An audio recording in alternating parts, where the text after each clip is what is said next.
गौतम बुद्ध की कहानी। एक गांव में गौतम बुद्ध आकर शरण लिए हुए थे। काफी लंबा समय तय करने के बाद बुद्ध थोड़ा आराम कर रहे थे, परंतु लोग इनसे अपनी समस्या का हल मांगने पहुंच रहे थे।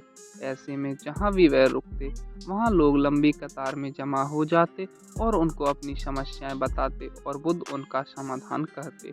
उसी समय एक सड़क के छोटा किनारा पर एक भिखारी बैठा था। वह यह रोज देखता और लोगों को अपने दुख दर्द और अपनी गंभीर से गंभीर रूपी समस्या को लेकर आते हैं, और वह वहां से जाते और तो उनका चेहरा बेहद खिलखिला रहा होता। वे मुस्कुरा रहे होते और नए जोश के साथ भरे दिखते। भिखारी के मन में यह विचार आया कि क्यों ना वह बुद्ध के पास जाए और उनसे अपना हाल सुनाए, परंतु वह डरता था। इसके बाद एक दिन गहरे चिंतन के बाद वह भिखारी बुद्ध के पास गया। लोग लंबी लाइन में खड़े थे रहते और एक कर अपनी समस्या का समाधान लेकर चले आते जाते। ऐसे में गौतम बुद्ध के चेहरे पर सदा मुस्कान रहती और वे हमेशा इसी तरह समस्या का हल बताते।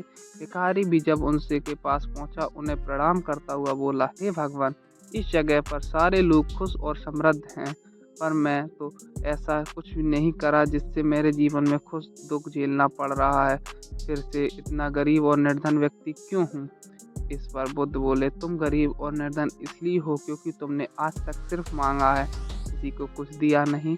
तो वहाँ खड़े लोग सब हैरान रह गए और सबके मन में यह सवाल उठने लगा कि यदि गरीब किसी को क्या दे सकता है। इस पर गरीब भिखारी ने कहा, भगवान, मैं खुद भीख मांग कर गुजारा करता हूँ, भला मैं किसी को क्या दे सकता हूँ। भगवान बुद्ध थोड़ी देर चुप रहे, फिर चुप्पी तोड़कर बोले कि तुम्हारे पास बहुत कुछ देने को ईश्वर ने तुम्हें बहुत कुछ दिया है बांटने के लिए, जिसमें सबसे पहले तुम्हारे यह दो हाथ जिसमें तुम लोगों की मदद या सेवा के लिए इस्तेमाल कर सकते हो। तुम्हारे पास मुस्कुराहट है जिससे तुम दूसरों की नई ऊर्जा का संचार कर सकते हो।